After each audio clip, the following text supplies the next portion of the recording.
Nyakwana mokijwango ya ureki numachini iko sekala par kwa ngwen toksa achiel marukinyi makaune na mono miwachaki otimo mos kumchako leo la los mana chero magweche magtudruok yo makare mos wendo achiel ok bi thuolo mar chopo kodwa sani kata ka wachako chenro eneyo obiro mono miwachak chenro achiel ka achiel kode to kadhi bedo kata ikar ka chal mar piny Kenya sa achiel sa nyakoro msadek marukinyi makauono adhi bedo ka kata nyinga Cleophas Luot jakisumo kanya kwar mokio nyaka chisango gik mathoth bedo ka timore e piny Kenya. Wacho ni Kenya speed moriego godo gini dhi speedi. Ichiwo kinyodo ka gik mathoth osetimore ahinya. Kare inendo ka gik moko 10 gi wiye osetimore odiochieng' achiel. Chal mar piny Kenya en nade? Kawuono ka giwelo adhi migi thuolo mondo migi moso kinyi ma kawuono ka wachako twak ahinya odiochieng' ni ma kawuono ka achako mana machiegni koda ka an ka koda Mheshimiwa Regina Kizito ma en MCA Mugwele County ma Kisumu. Oyaure kinu machiegni mosi uganda wa ukinyi ni Regina. Oyaure ahinya ukinyi makawuono an iluonga ni Mheshimiwa Regina Kizito an nominated MCA e County Assembly mar Kisumu kendo an founder mar the Regina Kizito Foundation. Amor kuom bedo kawuono gokinyi e station mondo wawuo ewi chal mar Kenya. Erokamano ahinya kendo machiegni chopo eromo gitibio kinyi makawuono kama chelo atieka kod Tom Duku majanon siasa oyaure kendo machiegni kinyi makawuono. Oyaure mang'eny Cleophas Angima abenda mor biro mak mana ne jo ogunjo wacho na wacho ni awachi station ka ni doki kwala enya ugenya DC police ma Siaya and any other leader should take charge doki kwala enya and dogi uso ndire mone gi kwelo Diego Probox to awinjo ni Diek ni yango kama madam tie kabisa koro kendo sani tiyo doki dhok koro ji piny ok nind and go chumbe ma ji ogero go wall ing'ada to nenre ni business no bere Uganda so police oranga ni gigo mane madach atem mane wach ma jo ogunjo wacho na kabiro kata wachni mondo chop na jotelo go. Erokamano ahinya ngeno mara ne gidhi yudo thuolo mano mara duoko dok mokwal ka diponi pok gikalo boda kaponi gikalo boda.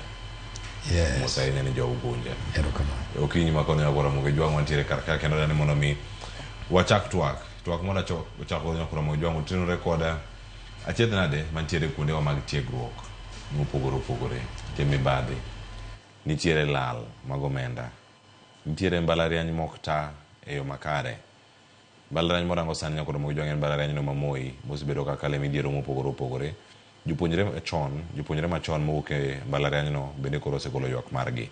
Wada winjo kachiel koda katwak mano chiw kod jaloso e lo EACC mano Eric Ngumbi mano loso katiere Siaya odiochieng' manyoro kano wacho ni nitiere mibadhi ma inono kuom mbalariany mohewo 18 mantiere pacho kae. Gidhi e yo machal nade owinjone kaka ne giloso kaeto bang'e ang' waduoge twak achiel kachiel. To address these malignant issues, we are proposing the following measures. 1, the immediate resignation or dismissal of the current Vice Chancellor of Moi University for failing to execute his mandate as Chief Executive of the installation, leading to the steady fall of the once giant institution. The immediate disbandment of Moi University Council for failing to carry out its mandate in providing fiduciary oversight on the financial operations of the university. The government must appoint a new council and set up a transitional management committee supervised by the Ministry of Education. We urge the National Treasury to prioritize disbursement and assistance to the university, and this is not before the entire management and council has been changed. We are saying, as an alumni, you cannot take taxpayers' money and put it inside a pit whose bottom we do not know.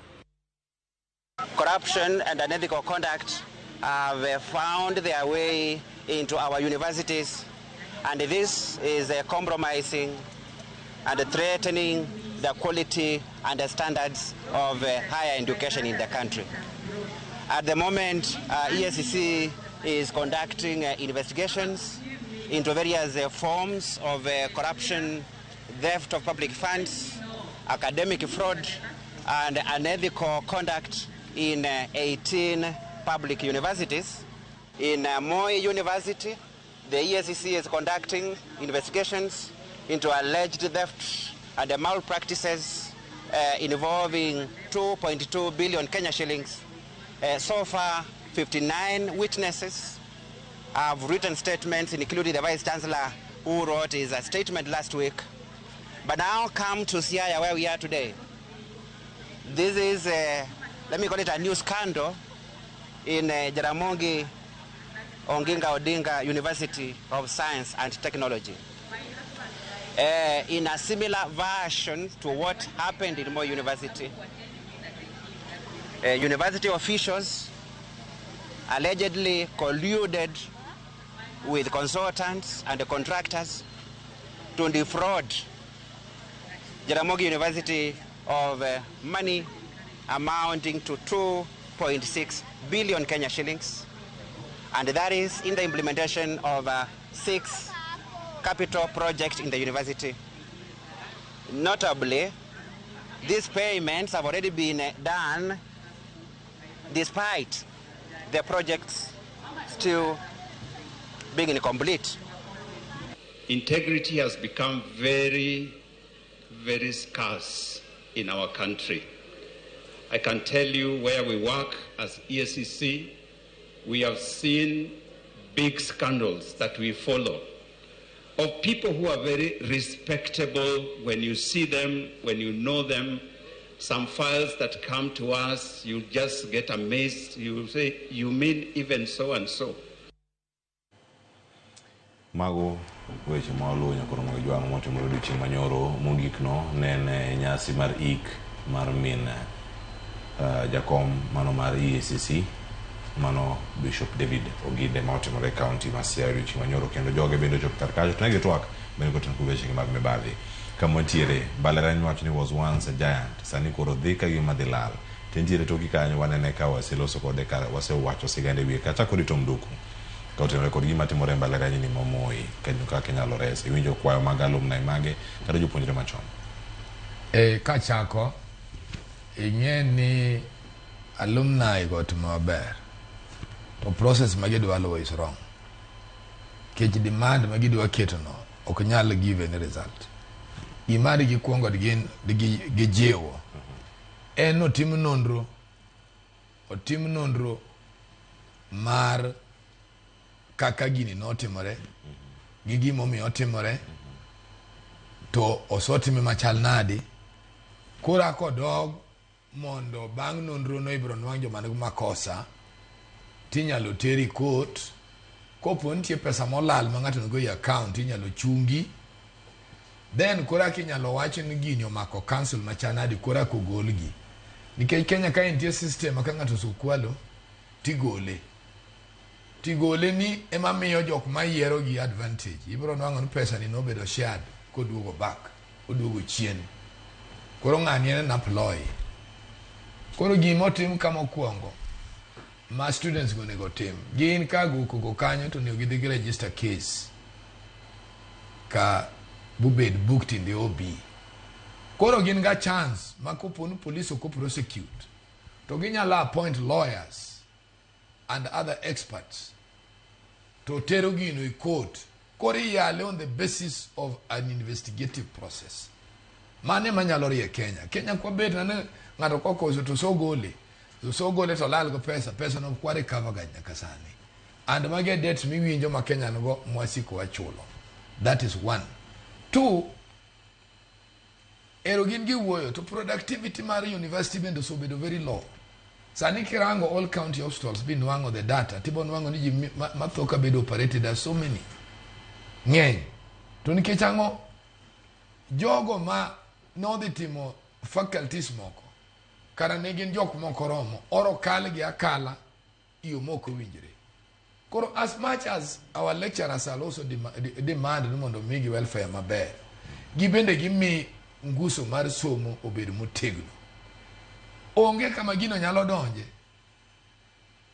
Cleophas ni ng'ato a university to ken productive ing'eni Cleophas kisogi ki university pinje mineno mwadhi ga kwaye konygo en ngani kiso the university to me an initiative minyalo formo kata kambini to help the country mondo country odongi wan yen waketo somo kagima nyaka mitich and that's why neno ka ji duto rango kaka kwalo penj onge ng'ama oikre mar dhi chako tije mondo beno ondiki jomoko ji duto kotimo penj to wen nyaka dike tich to mane kamano kuono bedie nikech sama koro kuo betie en kichi fight mondo iyudgo tich to bed ni nyalo fight mondo ibendi nuang' kaka inyalo konyo jomoko tibiro time maber nikech ing'e nitie ng'ama de win hat ne mondo akomi tijno so magi gik moko ponwa loko the approach is good goyo gi koko no ber but gitim gima owinjore kik gi demand ne jogi owuok kapok jogi obed investigated bon wang' ni pesa ma gikwalo gin adier issue kaka ma contracts mabed awarded in the universities ne sijui ng'ano mago gik momako the whole chancellor's office and the senate ibro nwang' ka giduto gin kuno kendo ibro nwang' ni gin my family gi otomo halago so the best thing is otim a proper investigation ni tomdu kapok abiro ira mheshimiwa Regina Kizito yes gini itime yo machana de pinje molony ka gima kama omako ng'ato kaka vice chancellor inyabedo ka gi thuolo mar wacho ni o step aside for investigation gini ok wane ka timore kinde ka wach ma Janet Ouko gini mabende en jatend migawo mag weche mag somo e county ma Nairobi kae noloso kanyo kachiel koda ka jotelo mamoko nikech romono ne gidhi gi romo kod jatend migawo mar somo mano ting'o nyaka senator ma Homa Bay mabende en alumni ma Moi gibedo kumoro achiel mondo mi gilosi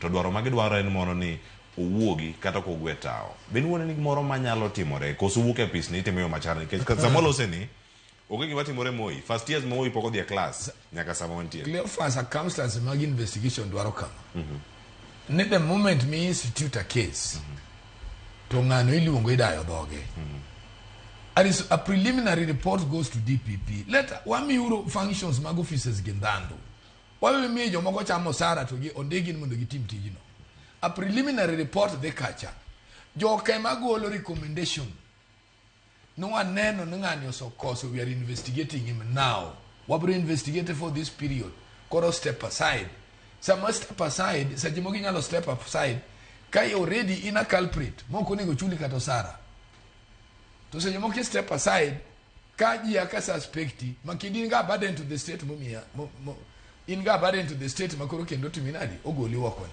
koro the best thing is gitimogi maber but the approach I'm crying about nikech gini kata giwegi ginyalo loso based on report magin to gitero no the report ka police to ichako a preliminary report madhi ni DPP they can insist bugino tim gada godi chengario a report is made properly watch ma stepping aside no emenano ngato so step aside kata odwaro ingaringa kendo duogo and then EAC kopondo ari e piny ng'ano mamibadhi omako onge kama yiro dumie mamacho onge gine magiber tungegi maginyalo wacho ni ng'ani koro kuyie ni hold office so gine magin ge chach kanyo ambiguous no abuse of office ma okinyal nwango ingredient mare and that's why these people are escaping erokomano wacho nyaka sani vice chancellor ma Moi mano Isaac Oskei to osendiko dhoge mano ka otenore koda weche mag mibadhi mag lal mag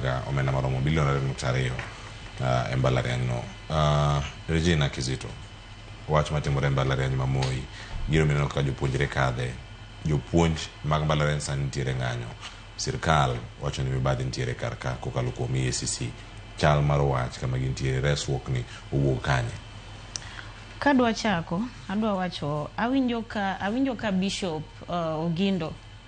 Oginde wacho maber niya integrity is very scarce nowadays in our country to adier king'iyo kata gima osebedo ka timore in Moi University tiyudo ni mane gima dhi mbele kanyo there's too much corruption there's a lot misuse of funds betimore in Moi University. Moi University and a university must produce brains in this country. Maokone obeni wang'ie we should not just look at it kodhi kogore piny ineno. Wawinjo ka wach maber ni ntiere dhano 59 ma osendiko report kwa medo gi the VC himself. To gimana winjo maduong' ka jani to uko wacho kwayo margi as the alumni ni mondo the VC or step down plus the management team. I would really support that. Let them step down. Nikech okonego bedni waneno kamo university they piny mana kamano. Gi step down, give the right people manyalo manage the university mondo me those positions. Sama investigation dhi mbele. Ka right people ka ema jigwenyore pa. Right people ni gin ga jok mage. Nikech kata kaka Vice Chancellor mano Isaac Osgeno donjo bang' kan jogweng' mano mantie alwora mara Keses kama mo university ntiere nikech ogotongi Keses kod Kapseret kine kane ntiere kind Mishra kod Oscar Sudi kama ntiere diere ka jogweng' kodonjo iye ka mondo migrani ng'ama da biro karka ng'atwa ema nyaka bedi karka jatelo makare monego bedni kawe ni wuoge kama chal nade kapono onya bedo ng'ama wuok e alwora ne tin ng'ama timo tich gima onego bedni waweyo as politicians kata nan ja siasa to ko biro e weche mag university e weche mag somo in the country onego waket siasa kando onego waket tribalism kando ka wang'eyo maber ni nitiere ng'ato ok wang'i ni mae jaluo mae ja Mount Kenya mae ja Kalenjin mondo bedni run the university. Wang'iyo the integrity of a person. Wang'iyo ni ng'ani ka wamiye tijni be onyalo timo the right thing. Be onyalo rito mbalariany ni madhi mbele kako dhiga mbele pile. Nono to wabro neno kamo university dhi mana piny kako dhino. Already winjo ni sani gintiere gi around 8.6 billion salaries and other dues. Ere kaka koro sani gidwa timo gik moko ka waketo ni wadwa ng'iyo ukabila, wadwa ng'iyo ni wadwaro mana ni jadhodwa ema mondo bed the VC. Let us look at the integrity of a person. Ng'ama idwa ket kanyo as the VC be onyalo tijno. I think that is what we really need to look at as a country. Erokamano. Tom Duku, midhiero gi duto gibiro to koro ok en mana Moi kende. Entiere ka kendo wuok ochopo nyaka Jaramogi Odinga University man Bondo. Manyaka sani winjo ni Vice Chancellor machon tiyo kod omenda orak mantiere ka gi ka. Wach mar dhoudi kata jogo motelo ne mbalariany mawuok e alwora kuonde ma wantiere. Mbalariany ma Moi kinde moko notelo kod Professor Odhiambo mane en Vice Chancellor. Owuok moyo bedo Chancellor kinde manotho juma mokadho nyaso kod chunye kama okwe. Nitiere oganda mathoth ahinya mane omulo kod kit telo mopogore opogore. Iwuok ibede dhot mopogore tidhi telo mbalariany mabor ahinya kod gweng'u kama untiere. Macha Wuoduriri kendo kowuok e kaunti ma Migori udhi bedo Vice Chancellor ke mbalariany ma Technical University of Mombasa. Jowa e konde mopogore opogore. To integrity kata bedo kod adieri ni piny rieyo kod ang'o mbalariany onego bedni rieyo kod telo machal nade. Ing'eyo piny rieyo gi somo. And somo en a skill ma en rapim moketi okabela. And that wagane ing'e sama ibedo president ma piny. I believe no sani waso dongo ma nitie kaka Kenyatta mokongo notiyo. Nitie kaka Moi notiyo. Nitie kaka Kibaki notiyo. Nitie kaka Uhuru notiyo. And I believe no president got those things in archives. Tibro nwango ni ndalo mane Kenyatta mokwongo tiyo. Chiegni ni piny ne onwang' ka joluo manoso dongo in academics. To onge chieng' mane Kenyatta interfere mbalariany no interfere go university. Somo no wawe abodhi nyime kaka nonego dhi. Kendo jowa mane ni office. In fact, OP kane nga chini jaluo 80%. Ma notimo mana balancing kakoro bendo somiyo jogi opportunity bu jogi bendo chako di school. Gima nyako winjire ni an gima chanda Cleophas in this country. Jogi nga in case. To yo magi lowe manwang kabro pogore nkech koro gidwaro wake siasa. To ka gisoro wake siasa to gibro miyo jokacha be siasa. Ing'endo Moi University emanyoche university maber ma kana nyalo nyisi kaka wan joma timo investigation research. Mani university especially medical science. University manyocha anyalo paro no kidhi titha thanu to imonegi. nikech gima ncha gin go mokwongo nyiche da advantage mar experts ma ai pinje mopogore opogore ma nyocha biro somo kanyo gino gibi kan ki corruption, and that's why nyocha neno ka mo referral dongo gin gibiro kan tuoche go gitimo go research to help them build their brain. One thing you know, what cow university can get lots of pesa. And that's why even on one Kenyatta University Sani, don't go more loyal to Nairobi University in terms of science, kakamar medical. Reason enango, they have become to redefine kakane gibedo founded, nigi na teaching university. Kwa apart from puonji kakaja puonji. Kagin ga faculty is in line with an expertise kata engineering. To gi kongo gi training kakaja puonji, to in kata engineer, to gi puonji nyaka research. Koding 3 components. Mapod kata ki retire puonji, you will still go and work as an engineer. Podi nyalo timo research. Mae gima nyicha mo itimo. Our problem with this country. Unu neno mana nes jui kabila. Problem wama kongen politicians. Nikech kino tergi kani gini magidi investigate gini. Gino kani makini gichama soya. Gino kani makini giwacho nonge gimarach kanyo nenren pese mancho. Gini magikini negedhigi so vice chancellor machielo. Koro committees bende no anki keto gie. Magin gionge threshold mabedi committee no. Tene maini committee kata mar education. To threshold mare in that field onge. Ibinja. So president odog piny also nyuolo manyien. Odog piny mondo reason out with his leaders. Mage jo manja jo Kenya miye, reason kodgi back, onyis gini these are the problems. This is what I'm hearing on the ground. Mage madwa no team. Aya. Tom Duk, adani make kanyo. Kango dugo rango, moken ganyo mokwongo, mago magla jopuonj mbalariany. To bende kare telo mar Kenyatta One nentiere ng'anyo mano bedo magala moro higa mar 1970. Kech no thago ji. Iwacho ni pogruok e paro mag jotelo kendo piny ne ok mor ahinya kod kaka ne tayo somo e mbalariany. Dipo ni mane gima pod wantie godo e telo mar William Ruto igni mathoth ahinya are higa cha. En ang'o matimore nyakoro moge jwang'. To twak ma kama mar mbalariany ma Moi kalore sani ni mar ada winjo achiel kuom jotwak mane wantie go ka en japuonjre machon e mbalariany ma Moi. Kono gik matimore sani e mbalariany manosome mano wakili Peter Wasaga. Osewach ka ni okinde omakre kod Janet Ouko gini manoloso odiochieng' manyoro to gidhi e doho.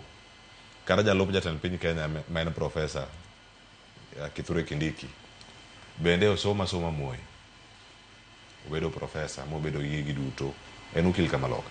Gimak bura koso giteme yo machal nade ang'aduo kae koda wakili Peter Wasaga bang'e ka waseka yweyo masani nyakoro mo joda ni mondo miang waduogi kod mathoth mondo miang waduogi achiel ka achiel ka mondo miang warangi ni cheno makama biro yo machanade aduogo ka mondo motiek twak podi mano mara mbalariany ma Moi kapok waduogo rango thuolo mag tije kaka jatend piny Kenya wacho ni mbalariany onego bed nyuolo tije makamage kik dhi mabor.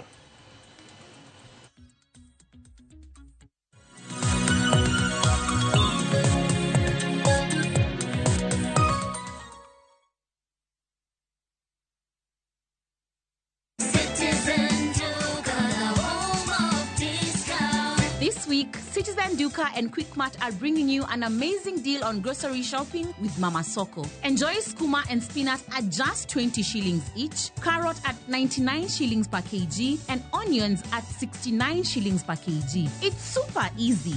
Just dial *487*5#. Choose what you need, make your payment, and get a message to pick up your order at any Quickmart supermarket near you. Fresh produce, great prices, and no hassle. Shop Mama Soko today with Citizen Duka. Citizen Duka, the home of discount.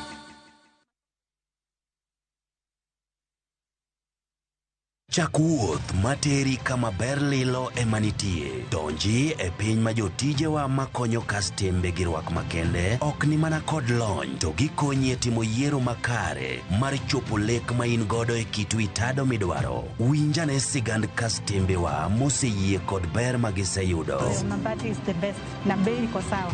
Na quality iko poa. Limwa e badwa Mama Njit House, Kisumu Accra Street e apaya ma Paul Mboya. Gochi e 070 8 3 2 Royal Mabati Factory, excellence redefined.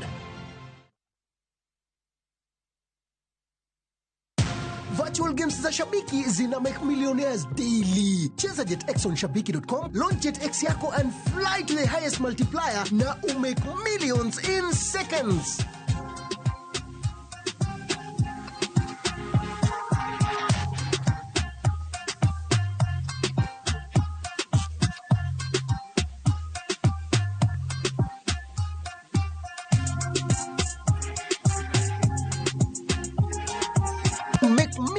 In seconds. Kubali kumoka na virtual games na Shabiki.com.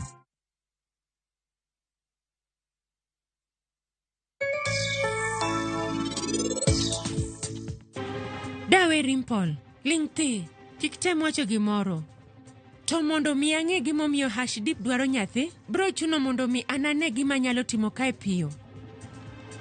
Let's open big doors that harbor progress. In all the places that we are. KCB ni yangu. KCB ni yetu. KCB ni yetu. For people, for better. Akiinua hakuna atakayeshusha. Akibariki hakuna atakayelaani. Akikubali hakuna atakayeka. Kupata wimbo huu kama sikiza tune yako, bonyeza *811*447#. Kumbuka, sikiza na Citizen ni nyumbani kwa wazani wote.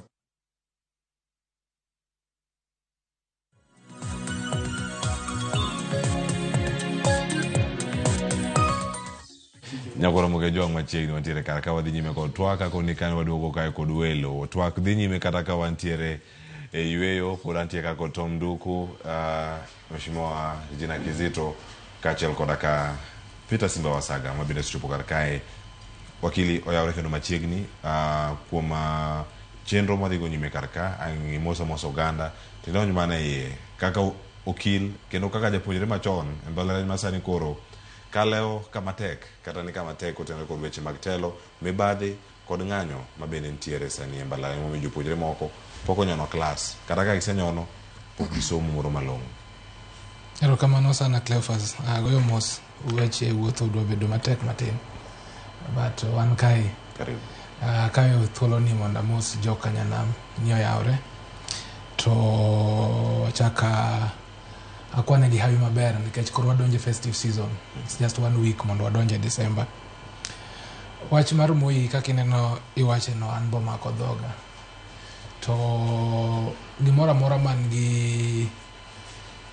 mora mineno kodongo kumoro nyaka bed nitiere kaka ne ochakore. For example, an kadonjo Moi noyudo Professor Mibei.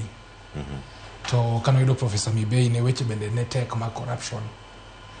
Nentiere embezzlement of funds, nentiere weche mag leadership and integrity, weche mag tribalism ma for a very long time Moi University ning'iyo kod wang' mar a lot of tribalism manie jok ma tayo tijene maiye kanyo. Of course lecturers to ntiere obedo spread through kata ke the School of Law, the dean en jaluo to useneno gik mabeyo mosetimore gi ma Dr. Omar osetimo manyocha kata moot competition man no bedo organized by the Supreme Court. Moi University was the first, but koro ngeni Moi University School of Law was the best, but koro ngeni king'iye gi malo kocha ere kaka nodonjo kae. Nentiere ng'at moro mang'eni imbi ng'eyo VC mane acting mane Matiang'i okelonwa miluongo ni Professor Laban Airo.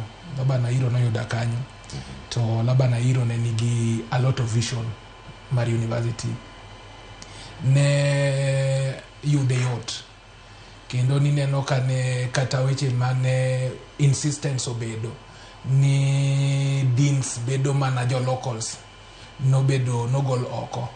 Ma for the first time noyudo dean mane bende okonyo School of Law kabisa miluongo ni Dr. Boris Oduor mano konyo School of Law, School of Medicine ne wan gi Luko Yatuoli man nyalo paro to gi others. but in that interim capacity mane koro gima koro notimo Moi weche nodhi obedo matek mane koro idwa yier ng'at ma koro opposition no auyanga ne siasa obedo ma ineno ka governor I think ma is it governor ma Wasingishu gi governor ma Jawadgi was it Tolgos kachiel kod Monda Kapsaret Oscar Sudi negi biro gibedo gi Kamkunji Square. It was a very sad day for us, especially one joke man neno ni Professor Labanairo ne kelo a lot of new breath. Ne gidhi giwacho ni koken ng'atgi to wakwende huko. To noyudo jatend somo no Matiang'i nikech Matiang'i had a very big vision, a good vision mar university. Nodhi okelo mondo koro sama koro nitimo yiero mondo yier VC.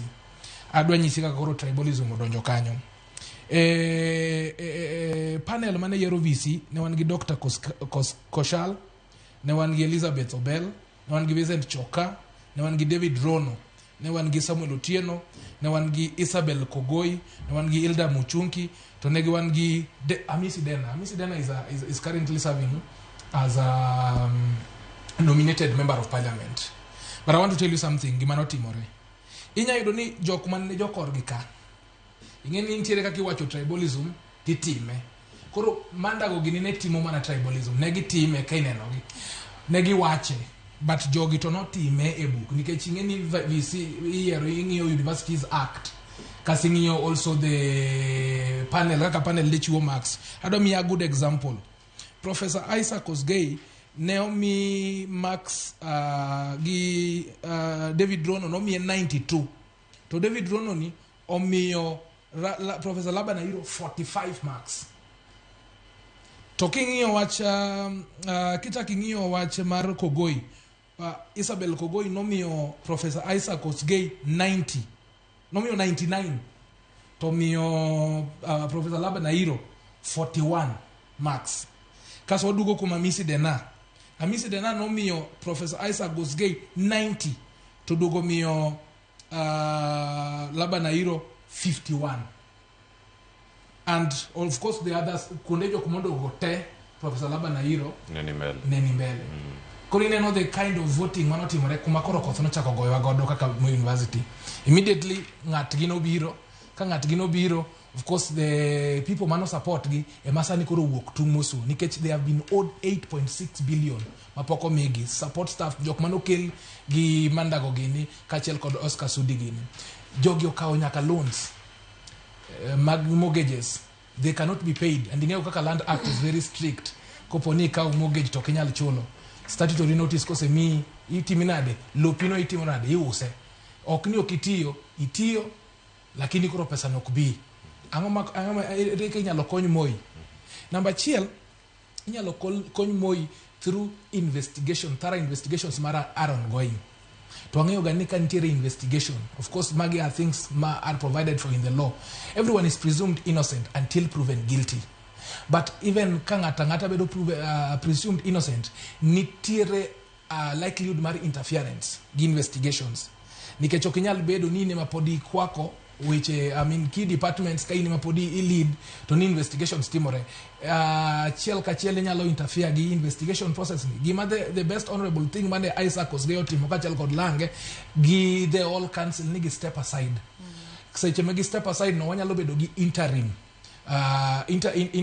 interim leadership kata interim council kata interim VC kaka no bedo gi Professor Labanairo. Mondo ka investigation sotimore kopo ne obedo ni an innocent tiduoke tich nikech bende wadwa ng'iyo rules of natural justice ma is also a very key fundamental in the constitution of Kenya. We don't want to okwadwa ni wa condemn and hard mano be gimi kata Employment Act ni before you look at the fairness of the termination nyakwangi the procedural aspect. Koro the suspension notice to show cause mago inyalo chiu or step aside nyalo bedo suspended as at that time because that is also in the law. Then koponio yude ni oler tiduoke tokanyo wakili kata ka ngidhi nyime mondo mianga aduoke ageno ni kata ka nitie na kibiro iwinjo kamane Tom Duko lose kachiel koda ka Regina Kizito. Yes. Kar timo nonro ka sama EACC ose kao statement mara Isaac Osgei visima Moi kachel koda kapisas mamoko 59 tiende nango nikech kanye ma nonro chako ichak time kata investigation ni kozude gi machielo machake onego bedni rito mondo miyo chak range kata ka weche mag dhie dowe koko chak tim investigations koso mage gilure yo machal nade e chenro giduto. Kamano. Ing'eyo ni wan gi gimilongo ni process. Process chakore in criminal matters kata in corruption matters. The process chakore gi the investigation stage. Investigation ka en kuma koro ing'iyo evidence. Ni we suspect you ni Kwelo to wasetimo audit, forensic audit. Why don't need I think it was 2.2 billion olal. Koro kosa yudu mose bedo ka evidence go sebedo collected iluongo ji idayo dhogi. Sami dayo dhogi gi ndiko statement. Igi penjo gi ni can you give an account of this? Inyalo ngi bank accounts me gi inyalo bedo frozen ka investigation dhi mbele. Inyalo ngi lifestyle margi kako sebedo. Inyalo ngi kaka procurement no team kaka pes tender no chiu mago te ng'iyo. But magite ni a procedure mar investigation. Koro ka investigation osechakore mano nyiso ni case osechakore. Kech case chakore gi investigation kose bedo investigation idhi bedo charged in the anti-corruption court. Kise bedo charged, of course ibro bedo released on bail. Nikech in law everyone, again, presumption of innocent, me the right to be released on bail. But the cases ma Kenya kako ngeyo kaka for example mara governor Obado no chakore 2019 to poro dhimbe le nyaka kawuono wasebedo gi governor mheshimiwa Waluke mama reno chakore chon rumo nyaka ka en jatelo, but mano is an elective position ma joke mno yer. Koro sani bende kwa wacho ni pod wan investigation process ni where Professor Isaac Kosgei obed kanyo, it means ni wacho ni wawach ni wabeda kanyo kata ka gini bro kao 6 years to chieng mosa yude ni en guilty no emigole kanyo. To mane gima jopuonjre machon okudwa winjo ni obedi APC podi Tom Nduku kama ntiere sani en kinde monego owuog oko mar APC nondo dhi nyime telo manyien okaw owete gi nyime negi mantiere mo university o graduate osom otieko wuog oko bio los tije kata yawo kembe mane wacho ka paro ing'eyo one okang'e ni Mo University is defined on what faculty kata progression mane. Because if you come to Nairobi University, it's an engineering school. Kedi Kenyatta University is a teaching school. Kedi Jomo Kenyatta is an engineering school. Kedi Egerton, an agriculture. And that one should define who becomes the vice chancellor. Iwinja Cleophas. There's nothing muweoji nusi junior Joma yo Maroka Nkech University adalagi. They just want to bring somebody and professor. And professor in what? And is it in line with the foundation of the university? That should be the calling card. Number 2, investigation with 2 sections. Nitie a preliminary report muyeni an expert qualified kakajo DPP, which they can write and make a stand on it. Manu kendo romogoli wako. What we need is efficiency kakitimu investigation in Kenya ka. Gimwadwaro ni DPP ongeno power and go kaka ngamudi school or direct DCI to areas mantie potholes to loso to wacho ni kaka DPP.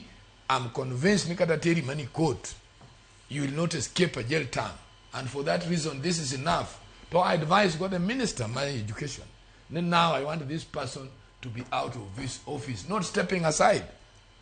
Out of office. I mean, out of office, you are demanding nothing from us. Go and make your case. Go and make your case. Those are the progression monego law, see, watchmark criminal law. Cleophas. Let us allow experts to reason. I agree with the students to do what they are doing. But let them channel it in a more proper way. And it's good no kill naka. He's an old boy. Why don't they bring it to call process no cap? KDPV mamel regitum private prosecution. They can go and reason in court. They'll be given powers. Ingeno nge kama no songe ne serikali yalo gabiru rogue anytime. emomiyo nomiwa ga those windows. So my view, and first of all, Ministry of Education will define no more university purpose in the country. Then from there, they will define who becomes the vice chancellor. Definition gete moka school dhimbele koso chendo chung. Sani penjo nego bedni chakre wana dwe mara paga tiegru. Gachagua njo golka kidaladi. Very few days. So the university, Manchithindo Swachin Dokni. Even 1 week by Friday, they should have done that. Yes. Magi life, Magi John McKinney. And I'm telling you, Nutieka Maji Misiga, you see like okay, Kano Oki Moi, he didn't go to look for employment. He was trained to cause employment. That is the reason mommy waberu degree. Degree okongi ndiejo nike graduate mang'eny. Makwado to wadhi dwaro tich ng'ama dhi chulo osara onge. Nitie jok moko manyaka ger institutions ma ji tiye. Erokamano to mduko. Gima nyalo demand en pesa mondo sirkal obed ni miwa ga loan moko ma nyalo chulo mos. Regina Kizito. Kida medo twak bose bedo ka anu akili donje nyaka wach matom duko medo karka nonro itimo gigi duto itimo kendo iyudo ka lony biro e yore mopogore opogore. Wacho ni ka University of Nairobi en built on weche mag engineering. Big university masani makata ntiere in acting capacity maka ogare kiama mano chako dwe mara boro igani kirango nonro mare kata kamentiere en agricultural expert. To kine okene go lweny. To entiere karka lweny gi pontiere. Koro yen gi mokwako kuonde gi duto mondo mi ores Moi. Gweta unieyo gole mondo nonro odhi nyime koso migawo mar somo range yo machal nade. Antie kodi kapok akaw yweyo kendo. Gima duong' madawacho en niya, seche ma nonro dhi mbele kaka sani odhi mbele no, pressure no be samoro ber ma ineno alumni koro ketono. Sama nonro dhi mbele to pressure be nitie koni. Iyudo ka koro kata ni mondo VC gini owuoge o resign or they leave the offices for other people bedo mayot. Nye watime ka gi Gachagua no atiko wachne mayot kendo within a very short period of time. Why don't we do the same in Moi? Another thing manadwa wacho en niya, Cleophas in jakanye Kisumo Kanyakwar awe ni janyakach. Adwa wacho wach moro niya, ineno ka weche mag kiful manyakachka. DCI tieko gi kendo very fast. Kendo ineno ka gise update wa Facebook gi ni nyose yud ng'ama timo wach mar kiful ni kama. Kendo gitimo piyo kabisa. Ang'o ma mono gitimo the same thing even on the issue of Moi University? It is very possible. Kagis decide they want to take this issue very serious. It is very possible. Wanyalo tieko wach Moi ni chon kabisa ma nyithindo donje school masomo dhi mbele. To gima duong' ma pod adwa stress on is politicians. Politicians akwayo the president nikech en gi powers mar timo mano. Okwer politicians kaka wan mondo wawere gi weche somo. Wanyiso ni political goodwill ema debed ni ugigi giduto to josiasa ibo kuchako dwa gi mondo migi girang weche mag university koro jochung kama chal nan. Mano kore problem. Josiasa wadwaro ni mondo wakaw center stage nyaka kamoko nego bed ni wakawe center stage. Why don't we let the right people to do the right thing? Ang'o momiyo nyaka koro wadonje Moi University ma wakethe. Wadonje in other universities waketh the education body of our country. It is very wrong. Kamano. Wakili, kapo kaka uyweyo kendo. Debed ni kiyudo thuolo. Jatend piny Kenya gi veto powers ge kapo ni entie go kata mag chuogo aput mpogo osechuo nyaka put manorango weche mag CBC monyo ni CBC ber wadhi kore nyime ikine mantiere karka mar university ma Moi ni kata Moi University mabedi wacho nitiere aluora mare e gwenge ma ntie ukandu ma Uasin Gishu endo nyuole kanye eno nyuole Nandi County kata kobedo jaod bura e county ma Uasin Gishu mano ka ntiere Eldoret gi mantiere karka ka jatend piny Kenya kapo ni nyalo yudo thuolo mar wuoyo kode en ang'o minyalo kone mondo mi lokruok obi Moi? Erokamano maduong'. Ing'eni kane nami history mar VCs mag Moi. Of course before Munove kasto Mibei kasto bedo gi Professor Isaac, in acting capacity wabedo gi Laban Nairo Professor kasto wabedo gi Kosgei. To adwa ni anyisi gimoro achiel ni kane panel ma chuogo kata ma kelo VC ni ne nitiere ng'ama ne deputy president nen His Excellency President William Ruto. Koro nong'eyo what was going on. And gimang'eyo deep down ni he sanctioned it. And then mani koro gik moko kodhi kaka nodwarogi. Maybe ng'eni ng'ato ni kaka gigeno ni kopono waketo ng'atwani gik moko bro dhi maber. Maybe wabro konye to chopo kumoro ma koro gima ne gitimo ni backfire. Koro kata kwacho ni mondo a commission of inquiry obed formed. Ng'agi ni madhi form that commission and to whose benefit and to give the choko pesa kure. Already one give very urgent matters morning obed looked at. Lecturers poko bedo paid, workers poko bedo paid 8.6 billion. What about keto commission of inquiry with long timelines? Of course we need that commission, but things nyaka dimbele. Ni wacho ni ntiere jok moko mane neno Moi.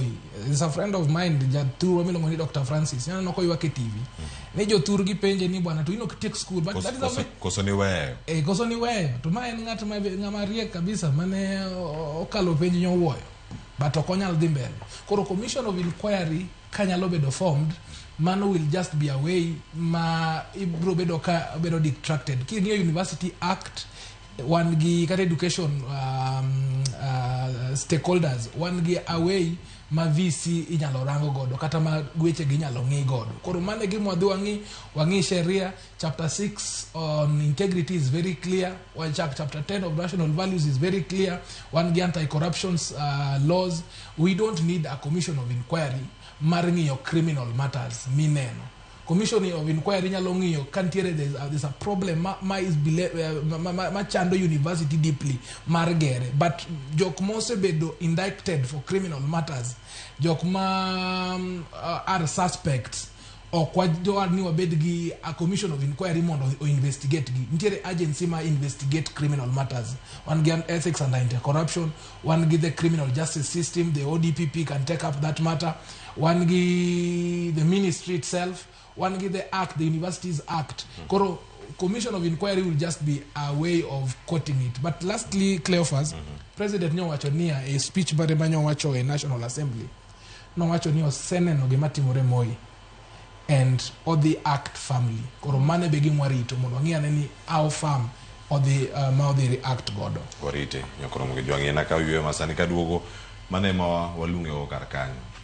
Kata kan bende ne wantiere karka koso yone wakao saidi yone wakao daika prade koro okakao yone koka kawe sani yena moro moranga machielo jatan piny Kenya mabende oloso duching manyoro koten rekodi mbalariany loso thuolo mag tije gineyo machal nade bendo wadheno ka giwuok mondo mi wuog e mbalariany imi jok moko tich kain gi lofa mari indiko jok moko bende mawuok Moi kata mawuok e mbalariany moko kama mheshimiwa nigi foundation mare Regina Kizito Foundation tutieko mbalariany mare mochopo kama ntiere boti momago tom duku ka ingi kambi mari mano mara timo nonro kara weche gi magarita kairango gi achiel kachiel itimo gi yo machal nade adan wawinja ne kaka William Ruto jatend piny Kenya oloso duching manyoro kotenore koda mbalariany loso thuolo gi mag tije emosebedo wich bar e pacho kae ang wawinja ne kae achiel kachiel kae to bang'e wadhi yudo thuolo mar twak kode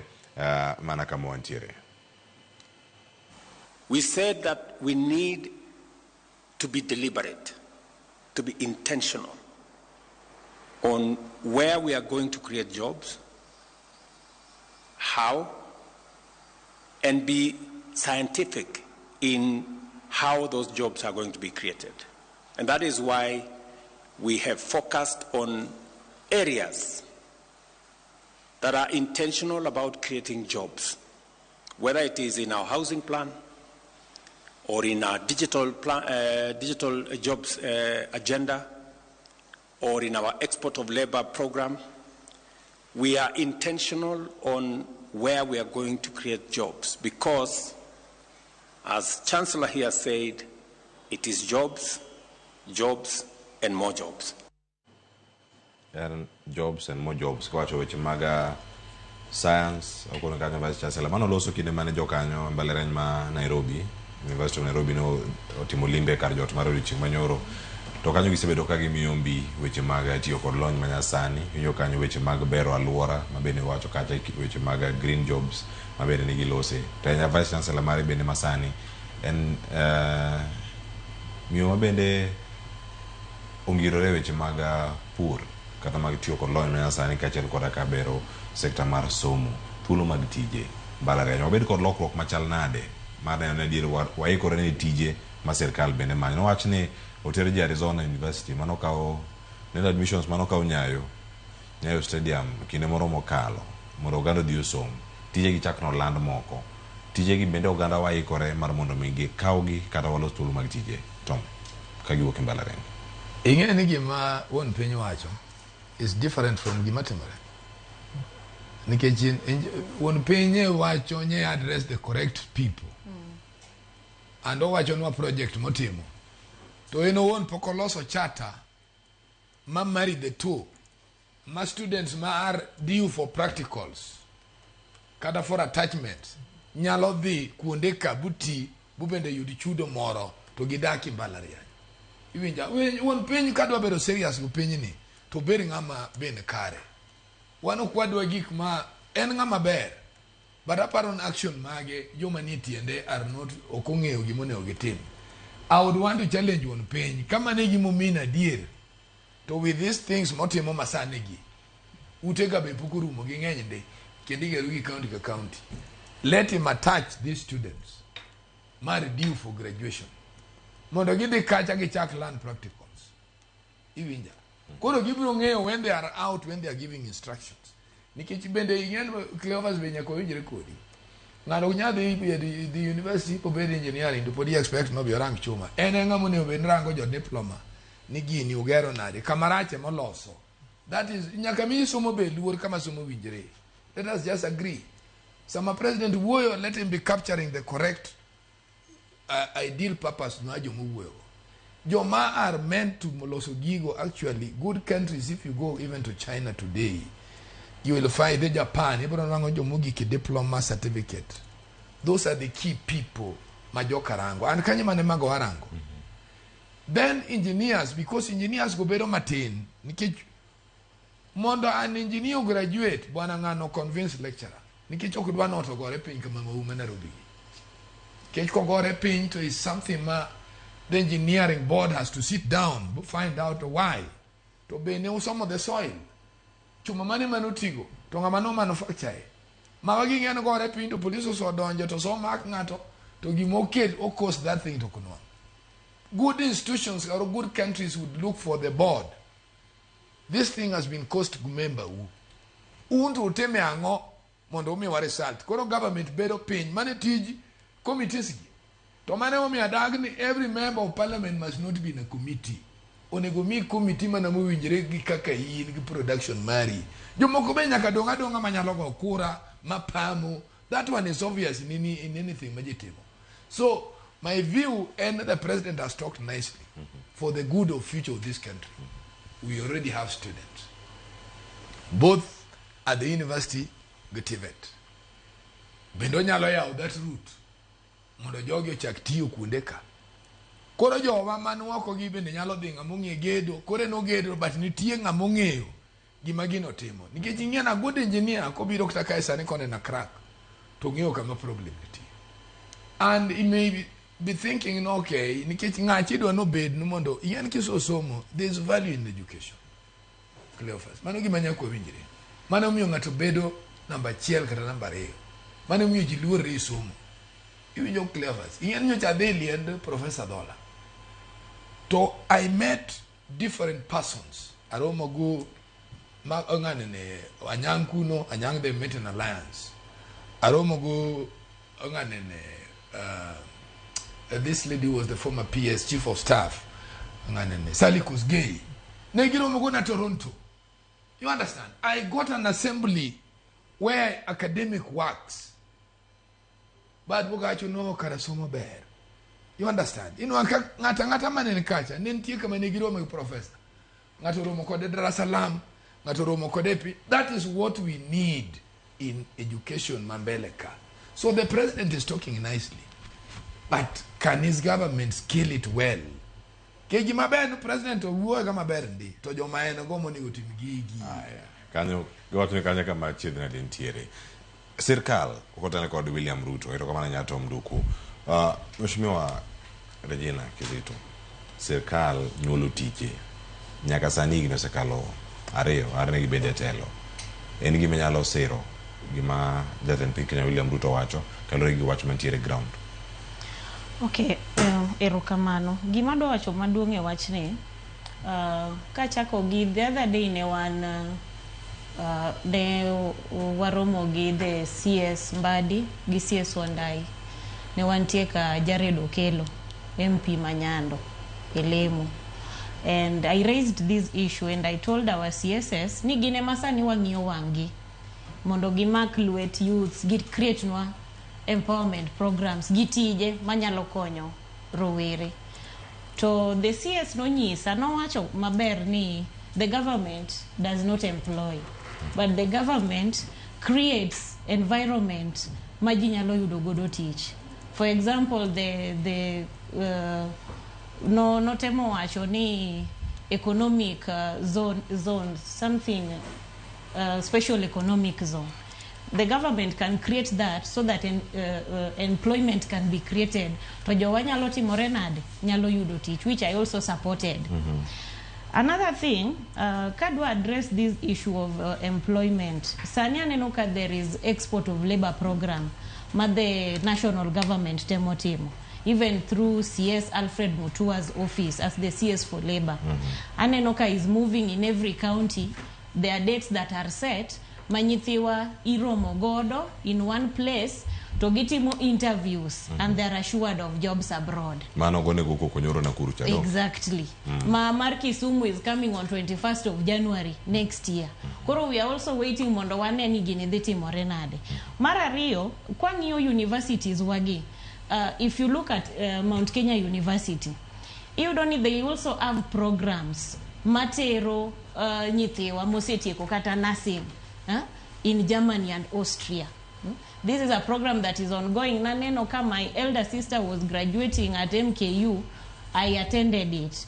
To naneno ka negi wuoyo about it. Manitiere students mano di Germany gi Austria. No land nyaka nyingegi. If our country can, our universities can do this, the better. Another thing, Enmar Tomboya University in Homa Bay. In Enoka, there is also another program, Manikanyo, ma the PS Dr. Raymond Obolo, no chako with the university. Manitiere a number of students, matimo German language. Saninye giseti mopenye mokuongo mar A1. And we are trusting ni nyalo create also a platform for jobs in Germany kanyithiwa godi. At least I know 10 of them. I know 10 of them. Ma anyalo wacho ni this is a true program that is ongoing. Koro on export of labor program taneno ka the national government temo kabisa. And the national government is also working very closely with the universities. Koro universities wabe kanyalo biro kamora achiel. Mondo watem create employment to our people, the better. Yeah. Erokamana inya. Wakili Peter Wasaga. Yes. Walose tije miloso pachoka gimoko bende mitero e pinje maoko. Export of labor ni. Jomoko nyarange ni en brain drain. Kata golo joma riek man ko pachoka itero dhi konyo gana moko oko to madong pachokae ok gin gi lony mamalo, lony gintiere godo. To ayudo ka ratio ani malo moloyo jolony madong pachoka e weche mag tije. Sirkal temo kosen mana koko madiponi wawinjo ka wuok kuom jogo manyase ogwedho kod lombo oganda kod weche magitimo e sirkal. Agwero kamano. Sirkal kata wach ni jasiasa en jalomba. Onyalo wacho ni gimoro manini onge mi woni nitiere. Nye winjo ka governors wacho ni gigoyo tik ni sha tiyo. To e ground to weche pek. Jito bedo gi tibu matek. Lakini ka jo siasa obedo piny ka gidwa nyisi kaka gise create job opportunities to inyalo paro ni ma en gimoro madhi mbele kabisa. Gima duong' ni proposal mar rais okrach. Provided ni wan gi legal framework. Nikech ka universities dhi loso tije gi Number chiel be nitiere legal framework mabiro govern kaka tijegi ichiwogi. To tijegi biro chiwogi nade ka koro sani just running a university ema VC gio insist ni VC nyaka ya turgi. Koro how about tije mibiro bedo created go? Kapo ni teacher bedo created, for example, Moi University kata Just kata Rongo University, and the vice chancellor, and of course there will be that bias. Niwa brobedo gi many employees from that region to the expense of the others. Mano are some of the challenges we can face. Number rio, one gi auditing gi kmaose team initially. Nyocha one gi ICT hubs. Ma ne aneno kikelo gi chirni nyaka Magunga kocha no kete ICT hub moro. But koro be wase audit gi ni gik mwase timo chien koni gi begitiyo begi nyuolo lemo mora koso wakelo gi akela for the sake marwa dhingo gi adhinga kanyo chalo ngatimi dhingo yen mang'eny iro wuok lakini iro ena iro mach to onge. Koro mano is something manyaka bende wangi. Number dek wangi ane kaka wanyalo bedo gi cooperation between maybe the county government to get the universities. What do we achieve? What do we achieve ni kanyathi yae mbalariany to en gi knowledge moro monyalo wuok oko onyalo yudo tich immediately. One gi internship programs mobedo olos gi PSC, Public Service Commission. How effective have they been? Koro kawanyalo bedo gi legal framework machal kamano maka ng'ato wuok e university tonyalo yudo unemployment kata research work e university. Onyalo yudo kata assistant tutor. Aneno ka technical university kai the VC mano wuok no konyowa sana kaka jonagi. No yudo so many scholarships mane nyithindwa oyudo, and even young tutor young students mano graduate ma oket gi assistant lecturers. To kama gibedo assistant lecturers ni kitimo research work kasto migi angowa o migi gi miluongo ni scholarship bende dhi mbele. Koro kawan gi such programs manyalo bedo ni kasto wachako bed gi the aspect ni ichulo gi pesa nikech nyalo create these things to gimedo remane kwan ma wan go muicha mayudo ni the university obedo owed 8.6 billion. Koro nyithindo gi bende tieko school gidonjo Moi University, for example, wachi gi Moi University nikech ka ene maka wono bedo kaka yardstick marwa. Gidhi university kanyo ichulo gi siling 10,000. There is an understanding ni ka gi dala kocha koro they can stand by themselves. Ginyalo chulo ot kendgi, ginyalo ng'iyo chiemo kendgi, ginyalo timo gimoro kendgi. 10,000, is it sustainable for ngat motieko school? Can that sustain him? Koro mane gimomiyo before we even articulate matters, nyakwa bedgi a very good legal framework. And mano is something I have said in the past. Kano bedo kata gi weche mag logging. Mane President Ochumo wacho ni logging oningo dhi mbele. What happened? There was no legal framework and this was abused. And onwaneno kwa dhi wabedo kumoro mane wan matek sana as a country. Ma that policy no bedo revised. Koro Cleophas meet wanyalo wacho gik ma meet ndi, but the fact odong ni this the current ratio mar unemployed youth ni malo to joge gin jok mosomo kabisa, joge gin jok manigi degree kabisa. Mane gimomiyo gimanyo tije e pinje maoko. Mage gik momiyo dok ka ja degree dhi tiyo ne ng'ato Saudi Arabia, to ng'at manigi degree kata gi first class honors odhi tiyo security Saudi Arabia. Kochopo Saudi Arabia koni sande to en ng'at mosomo nikech koni teach poko bedo gi transparency. Mako poni to mnduku, for example, ene ma ene telo to jok mani yudo tije go gin mana joge gi. Waneno gimano timore KRA mane wabedo nyaka gi ilongo nade, wabedo gi yuak gi ngur ma sirikal wacho ni KRA kanitiere mana employees from a specific ethnic groups ma it does not take into consideration dhoudi mamoko. Koro if we can deal with these things onset makata kwa create tijego, one sure ni jok ma merit manyalo timo tijego, one sure ni ntiere kaka inyalo chul gi pesa, one sure ni ntiere kaka ginyalo bedo sustained, one sure ni weche matimore Moi gi other universities gi okwabuinje tijegi, one sure ni these jobs are going to equip them for a better learning and opportunities, then it is something ma can be done. Pero kama na inya wakili Peter Simba Wasaga ilera yo makare. Yani John Bogi wacho ma madam apako serikali tan awinji news go kiny ka jomoko ywak na ni dwaro kuom 1,150 mondo achul and here the government materiga o export your brain watimoro okwanyalo oko hala go jowa. I think that is wrong. Okwera government nene is wrong. In fact the minister for labor is wrong. Ngado kinyalo somo kako somi kia kako thagre boydo degree ne kia to kuri chopo kamigo nengo nini mondo yedhe ndege 150,000 wadwaro kuom from where gijogi are not serious. Let us just agree. Aya wanya neno nyakora moge joma manaka Tom Nduku lero karaka wacho ni Regina Kizito opako serikal kabisa ntie gimotimore mano Nakuru National Rift Valley National Polytechnic mayudore county ma Nakuru kendo nyaka sanya koro moge jwang kama kaka ne weche chalo jwago jok mochopo kar kacha moko ne ging'ur Regina Kizito adani mondo mi wawinja ne kaka to banga winj pachi. Excuse me. Excuse me. Listen, Listen. We are dealing with people's lives. Kama uko na shida na anything we are doing in our process, toka peke yako uende. We owe you nothing, you owe us nothing. I want discipline. Nasikia? Kama una kelele hapa, I don't deal like that. Sawa? Mimi nikikuja hapa, mimi nilikuwa najua hizi job ni free. So tumefika hapa tunaambiwa ati lazima tukuje tena sijui tu apply loan.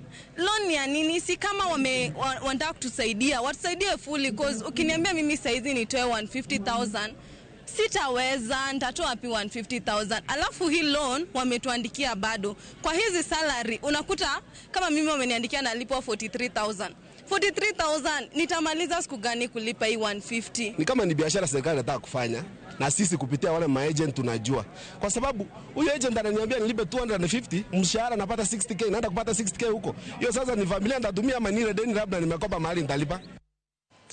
Regina Kizito cha kodi. Maana serikali achiel Tom Nduku yo kanyo wacho ni ero isebedo isesire kendo ipuoyo kuom tich. To ma ywak mantiere. Achude moko donjore gi chenro ma serikali liponu kelo.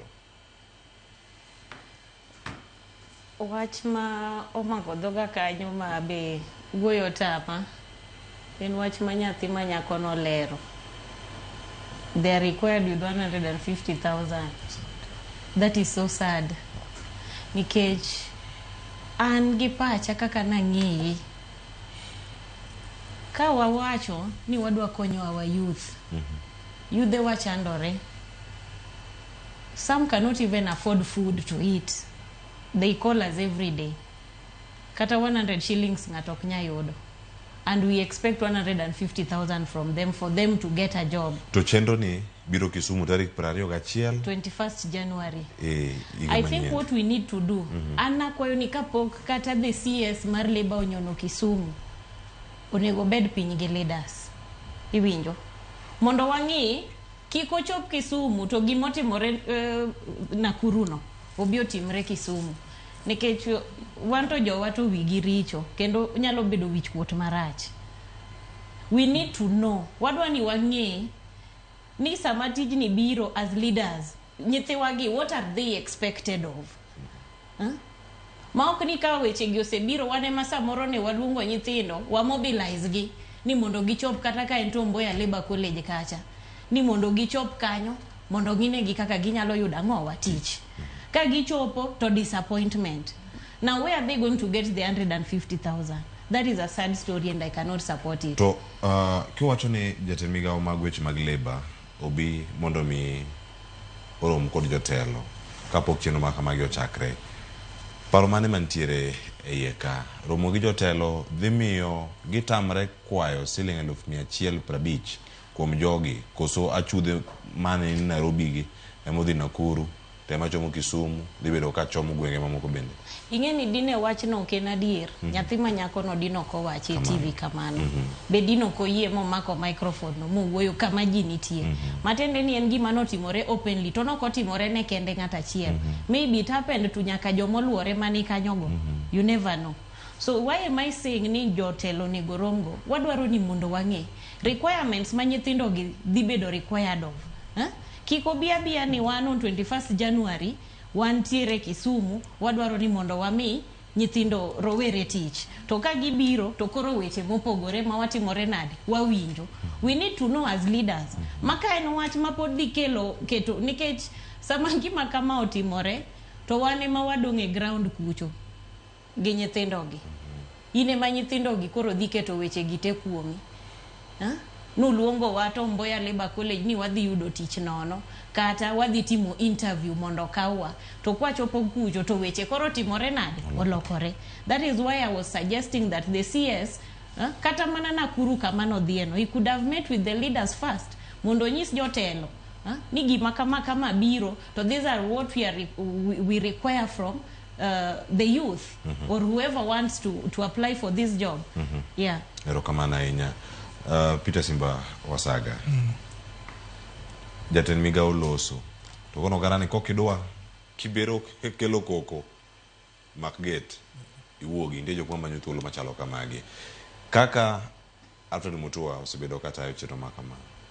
Inyakete yo machal nade. Wacho ni ka ibiro katida kelo koko mantie ka gin maga achude mapono donjo kata agents makoro donjo to dwa temo golo gimoro kuoma jokumbiro manyo tich.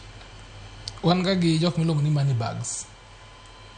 Money bags en kani wadwa tom duko ngi money bag ka tiyo. Ma for example in Cleophas Oluoch in Ramogi ka to nitiere kaka nitie gima nyalo miya to kanyal chopo kuomi nikech inyalo newa. Atiyo gi a third party ma is very neutral. Magi achude. Achude gi gin ga money bags, imiyo gi pesa gi to gitero gi kocha to ipogo gichodo gi. Koro we cannot ascertain that or kwanyal comment ahinya nikech en allegation ma onego bed investigated. But pare ni ngato idwaro kuome 150,000 to onge tich, assuming ni achude gi o succeed in whatever they are doing. Idwaro kuome 150,000 mondo yud tich to poko tiyo gi weche mag ticket, poko manyo weche baga visa, poko manyo all those other things. 150,000 kitiyo e Kenya ka, for example kichamo 30,000 mano nyakiti for 5 months, mano ka ok ngadi to ma is an unemployed person. Koro and gimomiyo wacho gini very sadly nikech achude go nyocha waneno kata investigation mancho timore. One of those achude no dhi nyaka gi president safar mare moro loka kendo no nene ka very lead role to kibiro ko yudo causes scam ji mang'eny kabisa. Koro mane gi omyal luongo gi ni money bags, ginyalo bedo mana ni gin proxies mag jotelo gi, en mane ka koro sefweny gi to they distance themselves from all these other things. Mostly Alfred Mutua jatelo. It is a shame ni we are going through the country recruiting laborers for foreigners. Wadwaro export our labor and gima nyanyore lela mabendo senenore ni government are not very transparent in the whole process, leave alone watch mar creating job opportunities in Kenya kai. What was expected from them kaka jotend migao nine giketo hayanga ka jineno ni ngata ko kwa pesa a process mar recruitment, then report that person, then jibendo ne ni these things itimogi on merit. Ka otimgi on merit ma wanyalo neno accountability and a clear proof ni these things are very innocent, mangato nyalo come out to speak, maybe is very difficult. Ingeni Cleophas wacho gani kisiemo lwedo achiel siemo mbele to modong ka siemi. Intire jok moyie chiwo asoya no, mane ge omiyo koro ji dwar chiwo asoya no. Ka jopiny nyalo tamore ni ka gichiwo asoya ni mondo koro gino kawe ka on merit, then oeche mag asoya ge ok nyalo yudo. Lakini jopiny osebedo oriented ni mondo mi yud tich moro amora nyaka chiwo asoya. For example, le Kenya ka kidwaro police nyaka part away with like let's say 300,000. Such police and pesa di msach police en pesa moro matin koro mane miyo police kosa donjo kanyo koneno ni gimano manyo gi pesa mang'eny ni msach athis ochako timo timbe mag achuth ma kawo pesa kuom ji mane gimomiyo pok obedo gi tich mayot sana e ndara koni iyudo ka police kawo pesa kuom ng'ata mane gimomiyo Cleophas kawuono kopo ni ilalo gimoro investigator Tom Nduku nyalo nyisi oloyo imany Tom Nduku moloyo manyo police nikech for example ilalo laptop kata ilalo gimoro to police dwaro kuomi 50 kata 10,000 kata 15,000 mondo ni ochak tracking kasto bro bedo ko gocho ndalo moko lalo laptop mara mawerego nikech okao nyisi ni kel gine mondo trago number kiny kidhi chaki gine ne koro there is nothing they are doing giribola you are spending a lot of money kidhi realize pesa ni mang'anya osetimorade osedhi koro it is something we have to look at our ethos nyakwangi our national values under article 10 of the constitution and nyakwangi our integrity under chapter 6 of the constitution. Erokamano ahinya wakili Peter Wasaka. Tom Nduku, erokamano ahinya kuom kelo paro mane omiyo Regina Kizito kono wane kata mbe gino jomoko deta mipimo otenore kod gik ma sirkal osebedo katimo mana gim idhogo wakili kiyie na dakario kama na kawachiel ing'eyo minister or define role motimo ma this export of labor wadwa ng'eyo ni are we giving these people mere laborers koso wamiga experts to gidhi timang'o okinyadhi tiyo piny moro ni bedo pagas to pinyu bende mora ntieri ni bedo pagas omera utugo ujina erokamano Tom Nduku waduogo bang' yo ma okosari kod ote bende mesi bedo kiorno SMS la menda 3 auchiel nono kik dhi mabor.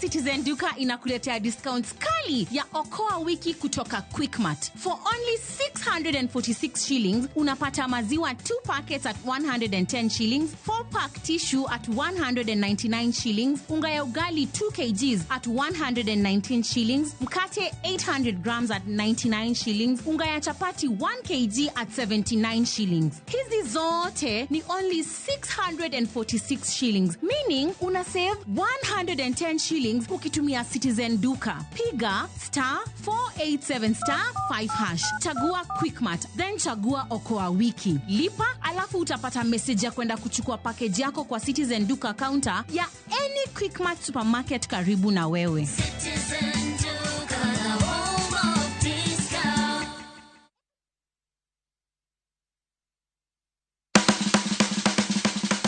Mili mar dhogi ne wuodh kid chiemo mopogore. Koro kwa keto pi dhi chwakore maber kendo dhi tedore maber. Mok ni wang'e mo. Chenro ka chenro dhialo mit chiemo.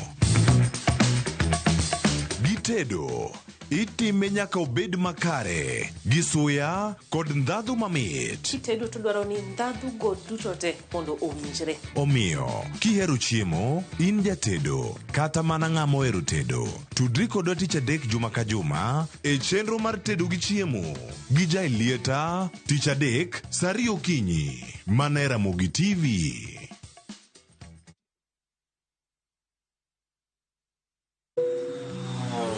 For the skies na 200% prepare bonus on Shabiki.com. Deposit dough on your casino account na upate up to 10,000 Kenya shillings in bonuses instantly kila time ukitransfer na uendelee kushinda on Aviator, Aviatrix, JetX, Comet Crash or on any of your favorite casino games. Usiachwe nyuma mtu wangu. Enda extra rounds na 200% prepare bonus on Shabiki.com. Not for persons under the age of 18. Authorized and regulated by BCLB license number 428.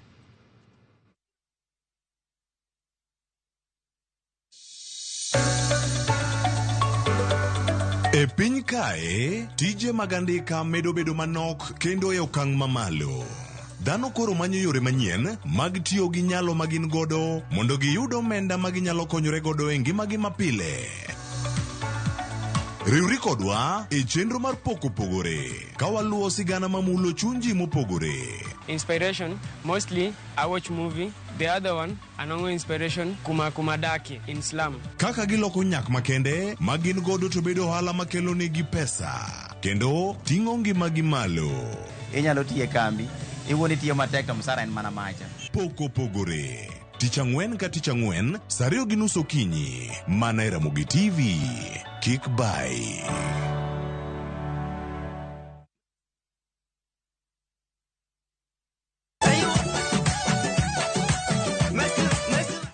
Ni wuoth kata safar keli e coastal region. Ang'o mabire pachi? Nyalo bedo ni wazuri wako wapi jamani? Koso kwenye pembe ni wapi? Dweni wadwa dendo chenro mar pur gi ohala ni coastal region edition. Edweni wadwa romo gi jopith mopogore mabende nigi lony korka pith kata pur magin giwegi timonegi maber e alwora ma wadendo ni coastal region. Kata nyinga opogore iluonga ni Mariamu onere tich adek saa 1:45 mana e Ramogi TV.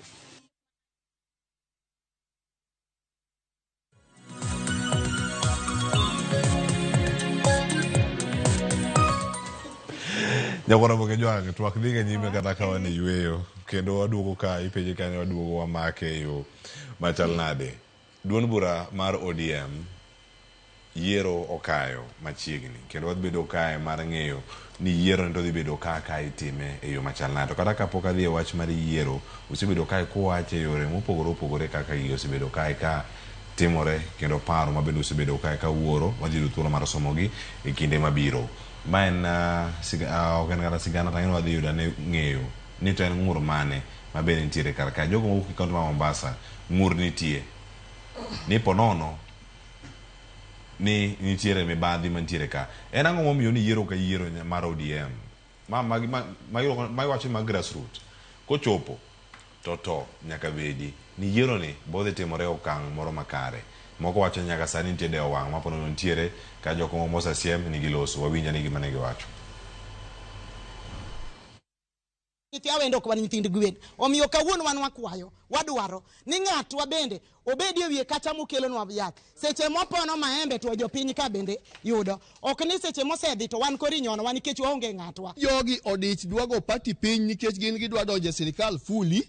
Mamano be gima gisewacho ni gidwa donje sirikal ok gidich gi ODM. Gidwa yiero joge gima weak makochopo ka giseloso party gi to givunjo ODM to gidonjo. Mae momiyo ok gidwa joma strong e party. Ni ODM kar kae nigo wan gi members mokalo 10 million and a member number 1440.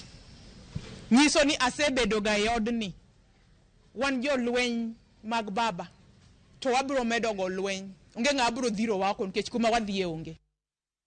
Okada lose mang'eny to an gi ja chama obokona kapode na chama koso chama notimo ni gicha Mheshimiwa Regina Kizito duond bura mar ODM yiero gi okayo mag grassroots ma ywak ma wuok e kaunti ma Mombasa counties mamoko duche makiny oganda ni okote ne yiero ywak ma kama en gima wendo kuomi. Okay, Cleophas mokuongo anane chama awinjo kiwacho ni kipenja ni awach ni ane chama kusaonge chama. Ine chama nyaki ket msimamo nyaki lan msimamo nikech tie gino machama nosetimo kinde mane iwacho ni jomane nigi tudruok machiegni kod jatend piny Kenya William Ruto monotelo ne winjruok mar broad base. Anane ODM party an bedo nominated gi ODM party and I'm still in ODM kanye mantie nyaka sani mago to ntie mago timore kane wawuok wadho amoso PS Dr. Raymond to weche nowuok mang'eny nogolwa e committees at the county assembly mago nitie notimore to sani as we speak 2 weeks ago nyocha setim realignment of committees masani no sedwokwa e committees one committee koro mago to gik manyaka yudwa e siasa ka to anani ODM ka wacho wach makoro sani timre Mombasa iyudo ni kate grassroots elections ge ng'ato ka ng'ato nigi ng'ate to ng'ato dwa ni ng'ate mondo yombi but one thing mang'eyo ni dhi timore there's going to be transparency we have our party chair, Honorable Gladys Wanga, and we have the acting party leader, Maiz my governor Anyang' Nyong'o. And surely, weche didhi maber, kendo we are going to see a lot of transparency in the grassroots elections. Kamani. Erokamano ahinya. Peter Simba Osaga, yiero mag ODM ochopo.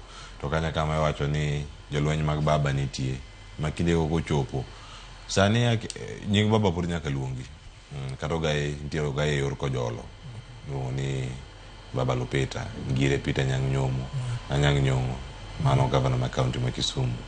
Kata kamano mago jolweny mag baba yiero chopo machiegni. Wach mari kuomgi mondo mi kik wane gik matimore gi kinde machon, wane yiero maonge koko kata tulo kata to moro amora.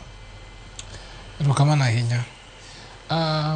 ODM primaries kata political parties primaries en gima ohang kabisa Political Parties Act 2011. But kane ane university timo project kata dissertation on the democratization of political parties in Kenya, market of democracy of political parties. To analysis mara mapoda stand today ni en gima teka inya mondo bed kod democracy of political parties e Kenya ka. Gimomiyo en gima teka kabisa nikech parties gi revolve around individuals. King'iyo party mar ODM en party mar revolve around Raila Odinga. Makata sani ko onge wan gi party wan gi acting party leader. But kidhi penjo japiny ni ng'ama en jatend party mar ODM pod gibro nyisi ni Raila Odinga. Matiende ni Anyang' Nyong'o, Professor Ngire Peter Anyang' Nyong'o ena kanyo gi nying, lakini party mbi mar party to pod ni kuom Raila. Koro ka itimo gimoro amora ma ok otenore gi Raila, kata ka gima ka Joang' ne wachoga ni fidelity to the party, ni kwa suspect ni chiemo gi jo oko, to nyakwa timi nade ok abimi position. Koro mano is one problem. To mano ok en kata UDM kende. Ineno gino kata e chama mar UDA, ineno gino kata e chama mar Wiper, ineno gino kata e chama mar ANC, and all these political parties, they revolve around individuals. Number 2, political parties positions gibende jimanyo gi tekre gi te. Nikech samiyudo political parties position in kod bat mabor, in kod upper hand, ni nyalo bedo decision making body, decision making table mar party, for kata obed ni ene county, kata obed ni ene national, kata obed ni ene constituency, kata obed ni ene ward. Koro kanitiere pesa moko ma political parties chiwo kaka in kod privy, une munyalo neno kaka itiyo kod gi, kaka i account for them, and mane gimo jidwaro political parties gi be ahinya kabisa. Number 3, wan gi gima iwacho ni ki yudo political party position bende mimbi mar laro kom. Nikech kopo ni thurwa kocha kopo ni yudo kom mar ODM for example, mane wacho ni sedhi bende Homa Bay kacha independent candidates wasetemo kata kaka Singri West kumana yae wasechungo independent candidates mano woni are very popular, but still ODM no carry the day. But ni kipo ni yudo position mar party ni nyaka to bed ni koriseti manade ichaka yudo ticket. Ngiya ne kate national gi wasebedo kod transparency e positions gi, most of them are nominated. Inyalo paro the Men in Black mano gweyo gik moko 2014 mane kambi mar Babu na Mwamba gi kambi mar Joho Northwich oko ma olos winjruok. Nikech ka ning'iyo mbi mar gi jopiny to Joho kachiel kod Babu na Mwamba ne dhi kao tend ODM, but nicha kipenjruok nia to party mwasetagore ni malichni in quotes nikech wacho ni parties are ethnicized and they revolve around something revolve around individuals. Party mwasechandore malichni wadwa wite oko, mane gimo ji nobedo consensus. Yudo ka Mheshimiwa John Mbadi nobedo chairman, Babu na Mwamba mane nigi mbi no mi secretary general, kasi yudo ka seche moko create so many other positions ma mondo mi gi gol ndadhu mar komcha. Koro mane ma osetimore e political parties kapo kwa bedo kod a lot of transparency. Koro what can ang'oma nyalo tim ni wabede gi transparency ma jopiny omiteko mar run the party, mar yiero jotendgi ma gidwaro. Mano kata ODM kende e UDA. Ineno ka gino tamogi kata timo election nikech jok madongo ka dwa ni choose ni ng'ama dwa bedo jatelo en ng'a gi ng'a. Namba 2, wabede kod digitization. Makata kwa go kura to wanyalo neno ni kura no gone Tom Nduku ma of course nitiere irregularities manyalo bedo to nyalo kura no gone Honorable Kizito kata Peter Simbawasaga no loyo. Namba 3 kwa nyalo konyore wabede gi miluongo ni dispute resolution mechanism within the party. Makopo ni angur ni ne wadhi nomination to gola marach, then the political dispute resolution gi party dispute resolution gi nyalo biro ma bed kod haki. No to pod wabro bedo ma onge democracy in the party and iyudo ka ji pod bro ng'iyo parties gi in terms of ng'amanie kacha ging'iyo kod gi mbele but not serving the people. Ena gi miluongo ni selfish interest. Katieko Cleophas neno kata for example sani then ni oket ji ni koro ji dhi achwing ni ji dhi laro kom mar chairman mar party mar ODM kata ji dhi laro kom mar sekjen. Mano gima nyalo kelo lweny kabisa. Inyayudo ni jok ma are popular may not even get that position. Koro oningo bed kama ni party ni en mar ji, ka en mar jopiny, kaka political parties wacho cha apart from consensus, nikech consensus gi ng'ama timo gi gin mana jotelo. Weye jopiny bendo bed gi part ma ginyalo tugo a nomination of their leaders mondo gi feel ni gi belong to the political parties. Otherwise obro bedo ka podo yagore yoga kama to probro dhi adhi gi sequence ni nyaka chieng. Ero kama na inya incident ma higa mar 2014 mane Men in Black ochopo Kasarani National Stadium kendo kanyo gima ne gitimo loko ballot boxes ataro jino gwere mano miyo giwuok e delegate system mane giwacho ni ka wa team delegate election jodhi e consensus kata winjruok. 2021 wano ka yiero itimo to giwacho ni county gi county obed piny to wach ni ng'ama da bedo jotelo ka to winja to achwal nying gik machalo kama. ODM osomang'o ka wuok kuom incident mano loko paro mag ji duto mago winjo ga ni yiero mar ODM biro giwacho ni kae nitie ng'ama osedewo wang'e, nitie tulo manyalo wuok ka ji dhi e yiero to joluora kiny ji timo yiero Tom Nduku ija chama. Ing'e ni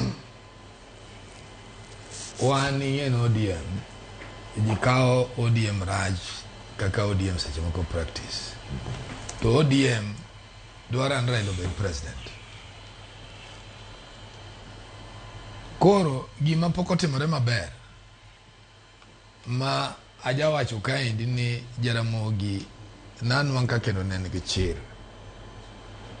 En jakom seche moko okochung' farm kuom ng'ama dwaro.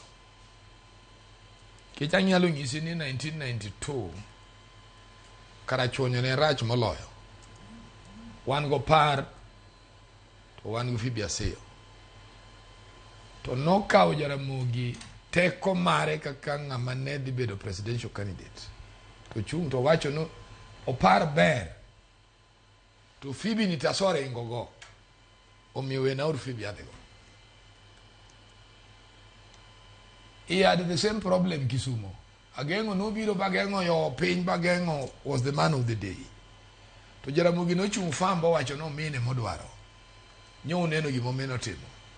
Omeno rais nyaka gi jakombo ido nyaka deputy speaker of the National Assembly. Ogur neno defected 2 days to what the nominations no national. Jaramogi no nyonre ni Ogur ne modwaro. Joluo no mi respect. Kama neno tamo Jaramogi nen Alego Usonga mane ntie makonyango golo aringo manyo koro the late manyo nendo. Jaramogi wacho nunu ne na ringo mane wuoyo ka wacho wache moko mo seche moko kung'eyo. Aringo gine joga to ji no tamre bo makonyango biro. Makonyango no went only one time.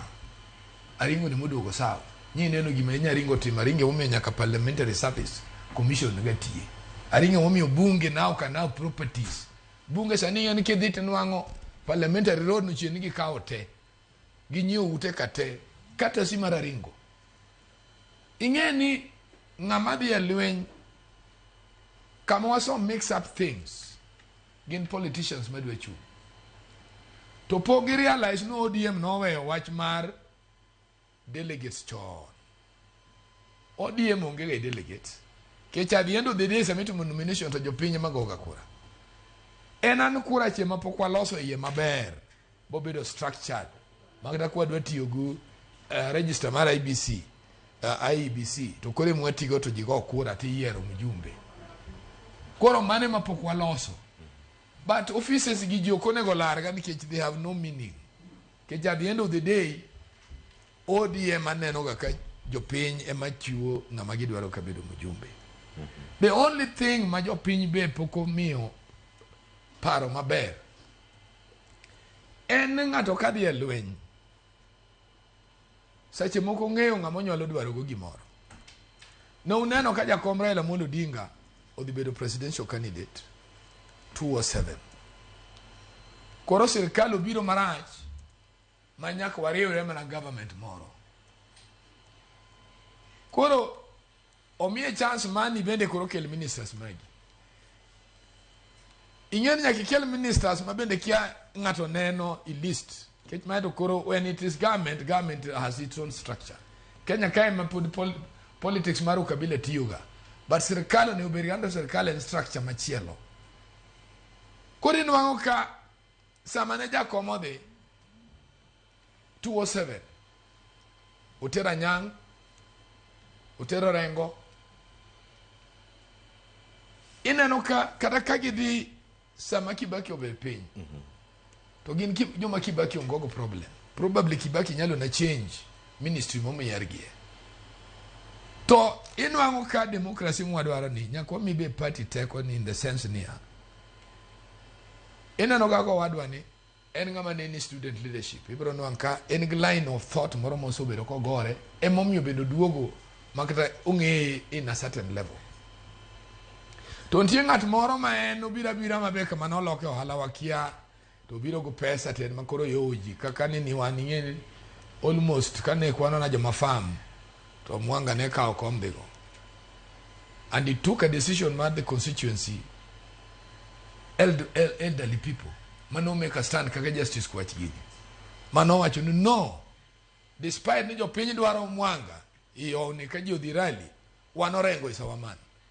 And what happened? Ji duto wenga no Mwanga no yombo rengo. No. Chaos erupted. To chaos kwa owakao to kwa erupt, it is to your disadvantage. That is what happened in Madari. Madari kainga mane yombo nen Rosemary. To Rosemary played the hand maro Omondi. That's how Ongoro came to become an MP. Ngamane yombo kanen Rosemary. Rosemary was popular than all those candidates. To the odonjo wacho Omondi koro gigore. Koro ngat mane was third was the one who was given. Yo ega wan kapo gineno management momiyo minga to gimoro. And kama party negorang in nominations. Iwinja. Nominations ma our countrywide is not doing very well. And I'm glad, and then Madam Kai, at least you can see some brain. Nitie jomoko ma ODM nominate ma bende kaka wuoti penjerinto. Nene otimore nade. Koro kanya ni wiki luonge nying ya siasa. Ni ja siasa makame manokeli. Gige mwae. Iwinja. You know like right now Cleophas, the truth be told, power assembly mwadwaro motegno kabisa in this country and county assembly. Kache mwadwaro brain. Kecha sani manti challenges. Udwaka convince national government mundu miu pesa nango. Okay, na sani kiko akan mwadwaro lof miangwen to governance mabuyo. Kech governance of this school. To gin ka koro luongi na rabi representing gima mi onego mi miangwen privilege. Some of them will not say. Nikechi serikali berangu unu December tuchikonya Mombasa ode luokore as if you have never gone to Mombasa. Ode Uganda to go ticket uduogo.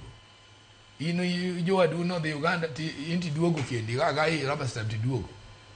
To jo piny mi madho kon gi kendi madwa moyi ti simbe wage. Nengiani ngane ni kata aji the Uganda tenwa madha na kode kongoka. You understand? Jionge gimo mio Auditor General tamoga jogi pesa. It's about character. And that is where the party must also look at itself. ni sama sirikal no migi party money on their strength of winning elections.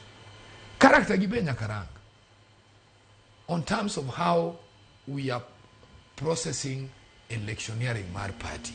Koro gima pokwa distinguish ka Cleophas. Any party official tije nango.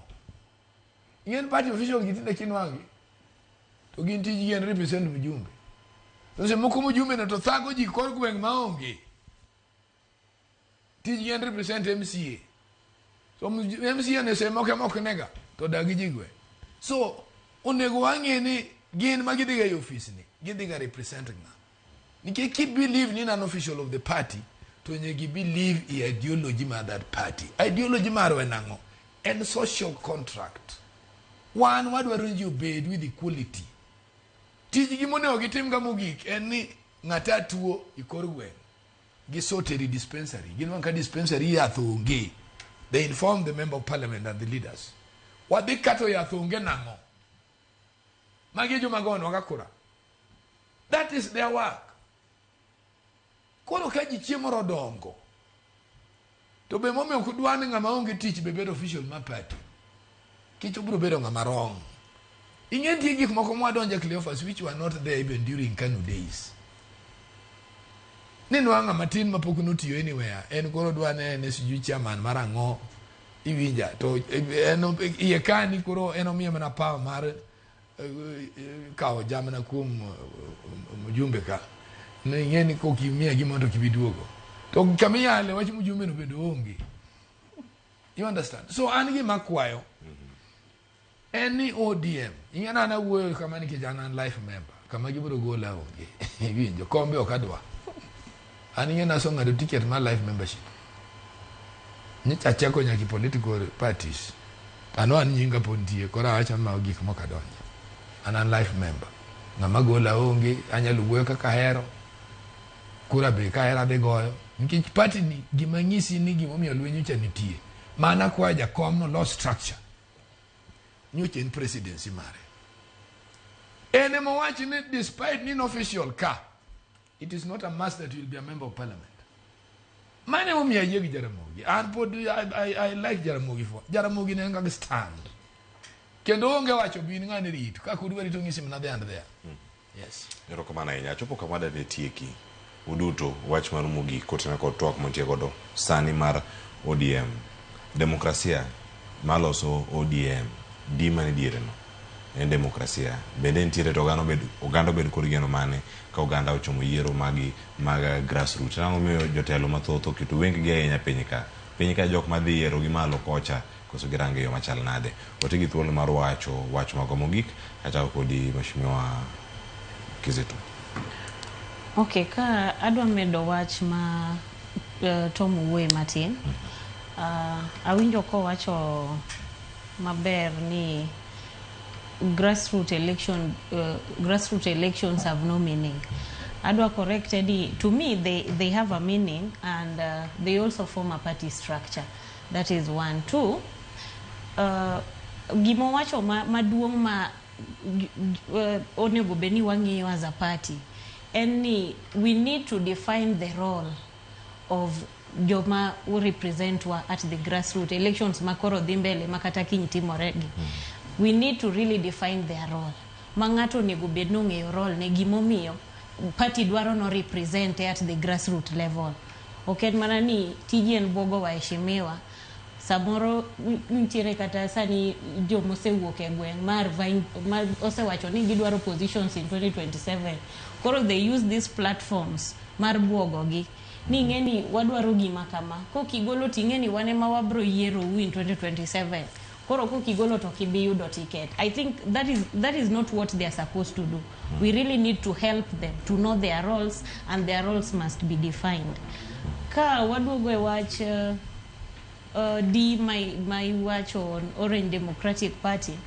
I think the party is very democratic. The party okay democratic kata ndiko rauge kasani. I'm a youth. I represent the youth at the County Assembly of Kisumu, and I'm proud of that. Madine bedni oken party, bine oken demokrasiano. dine aonge kanya aparo inde okaw kata jaduong' moro ket kanyo ni ema represent ojende. So I think we are democratic enough as a party. Erokamano ahinya Mheshimiwa Regina Kizito. Watieko. Wach mari mogik. Adwa medo wach mogik. Sani I've initiated a bill on Kisumu County Cess Bill. To koro adwa ni akwa jo Kisumu wachako public participation next week on 2nd of December. Sama wadhi chako public participation ni akwayo gidi mondo giwuog oko.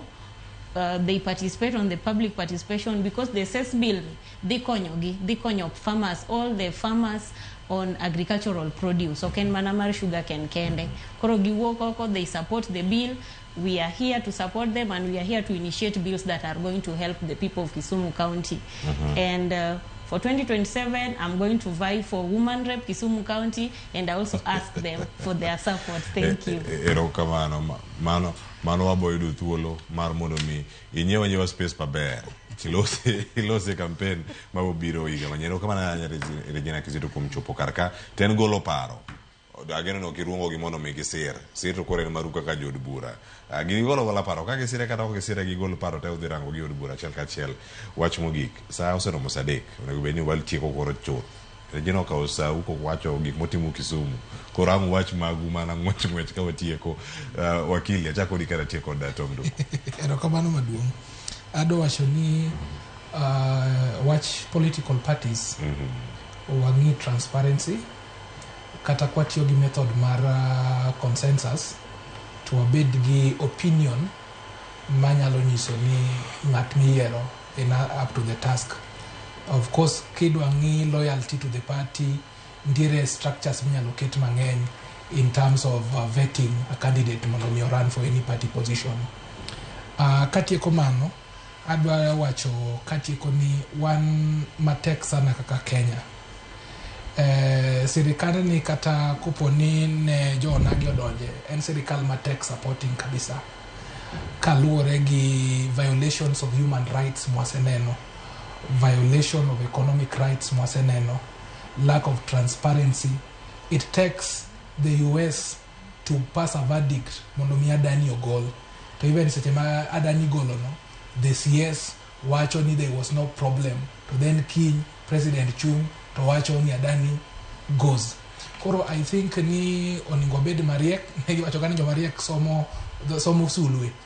Oningo bed mariek wa ngini serikali bedo kept accountable mondo kata ka King wawuok wanyalo chiwo report ni adieri ne wane serikal to magi mae mo achieve kasto wanyalo bedo kawangi a very good track record mo wasebedo go in the past. Thank you so much. Ano kanyalo wacho kanyal tiko ka kwayo ne jo Suba South kata koro jo Suba Central hawi maber sani ji wuotho ka ji dala walamuru Nyasaye weche maga paya gi kitiekwa kata kwa the festive season opar ni January be pod nitiere. Erokamano 27 ko chopo to duty gi wigi. Erokamano ino kiwacho kari kata kamano to mduku mogi kwa tieko. No, anyalo na wacho amin ni jo wanyaka kik negre wach mag grassroots election. Party neg systems. Kendo wang ni anyalo promise gi. President Yosoba wadriyo didek. But this should be the last bet. Mawang ni gik moko no bed maber mapok yodwaro yodo. And onge yoma, if you are working for the best, you will get your cake. If you are joking around, you will never see parliament again. That is the truth of the matter. Wabe wadwaro lodge. Secondly, adwa ni CS mar labor. Gidi fine gidi maber. Onge yo minyalo kao ngato kani itero pinyu mondo dhi oti kamoro ni subjected to be a laborer. Mano gi wawe jo manyocha dhi loka in the ordinary way ka. Because they were paying even less. Kakoro Kenya medwa charge 150. To joka to charge around 100,000 to saw the loka bitiyo biduogo. To kinyal kao ngato ka Cleophas ni igolo ngato kani dhi tiyo tijema extraordinary minyalo time Kenya ka. That is one thing momi watama kuta investors. Mabiro kama ndo kike titije moko. Omio that thing should be defined. Okinya golo jikani tero loka ni kedo jichuli pesa. Kara serikali to no miwango. Mwantu wa make taxes every day.